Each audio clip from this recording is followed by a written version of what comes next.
injineer maxamuud khaliif xasan oo loo yaqaano injineer jabiye ayaa dalka Mareykanka munaasabad ka dhacday waxa uu kaga dhawaaqay inuu yahay murashax u taagan xilka madaxtinimada Puntland sanadka 2019 munaasabadan injineerku uu kaga dhawaaqay inuu yahay murashax ayaa waxa ka qayb galay jaaliyada Puntland ee dalka Mareykanka iyo siyaasiyiin Soomaali Amerikaan oo ay kamid tahay Ilhaan Cumar oo kamid ah musharaxiinta u taagan aqalka Congress-ka Mareykanka inay kamid noqoto warbixinta warkan waxaa noo diyaariyay wariyaheena maxamuud xaliye xaflad ka dhacday magaalada Minneapolis ee dalka Mareykanka ayuu injineer maxamuud khaliif xasan oo loo yaqaano jabiye kaga dhawaaqay inuu yahay musharax u tartamaya xilka madaxweynaha Puntland isla markaana uu ka qayb galayo doorashada Puntland ka dhacaysa bisha Janaayo ee sanadka 2019 xafladda oo ay ka soo qayb galeen boqolaal qof oo isugu jira reer Puntland iyo bulshada Soomaaliyeed ee wadanka Mareykanka ayaa waxa sidoo kale goobjoog ka ah siyaasiyiin Soomaali Amerikaan ah ee laga soo doorto gobolka Soomaalidu ay ku badan tahay ee Minnesota oo ay kamid tahay Ilhaan Cumar oo u sharaxan kamid noqoshada golaha Congress-ka ee Mareykanka waxaana mas'uuliyiintii iyo shacabka xafladda ka soo qayb galay ay jeediyeen hadallo ay ku muujiyeen sida ay u taageersan yihiin musharax jabiye intii aan Puntland joogay xaafad kasta aan tago laba oday kasta aan la shiro markaan iswareysano waxaan isku fahanaa in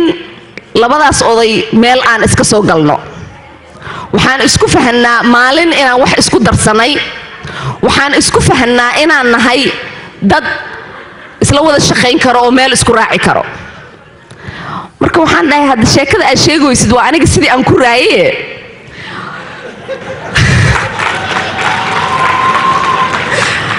aniga dadka waxay ii maleynayeen gabar yar oo masaakiin oo laamiga iska socoto laakiin waxaynan ogeen in 15 sano meel kasta wax yar aan dhigdhiganayay oo waqtigii markii la gaaray waxayga aan soo aruursaday waana aaminsanahay qof nin soo shaqaystay way aragnimo badan leh wax soo tabcay ganacsato ah Minneapolis gobollo kale Mareykanka ku yaalo Nairobi Soomaaliya intaas wax ka soo qabtay waa in la tijaabiyaa mana xumo inuu siyaasadda ka soo qayb galo laakiin waxa uu sheegaa maxamuud siduu hadda u qurxoon yahay muusii qurxoonaa door markuu siyaasadda galo oo siyaasadda dadka aad iyo aad bay u bedeshaa runtii qiimo weyn ayay aniga igu fadhidaa siyaad ahaan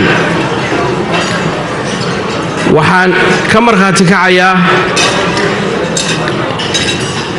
intiina badanna amaba aad dhammaantiin igu raaci kartaana maxamuud inuu yahay shakhsi leh karti hufnaan iyo alla ka cabsi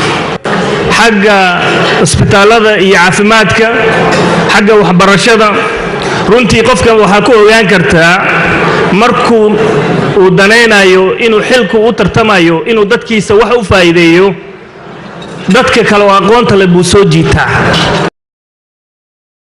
intii ay munaasabadu socotay waxa goobta lagu soo bandhigay heeso lagu dhiirigeliyay musharaxan isu soo taagay xilka madaxweynaha Puntland musharax maxamuud khaliif xasan jabiye oo xafladda soo xiray ayaa ka warbixiyay qorshayaashiisa waxqabad ee uu ku hogaamin doono Puntland haddii uu ku guuleysto doorashada madaxweynaha ee soo socota amnigu waa muhiimadeena koowaad labaad iyo saddexaad run ahaantii waxaa xusid mudan in Puntland lagu asaasay 5 gobol iyo degmada Buuhoodle waxaa naga go'an inaan Puntland u dhisno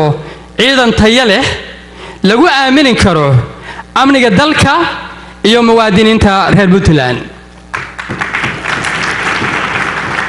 ciidankaas oo isugu jira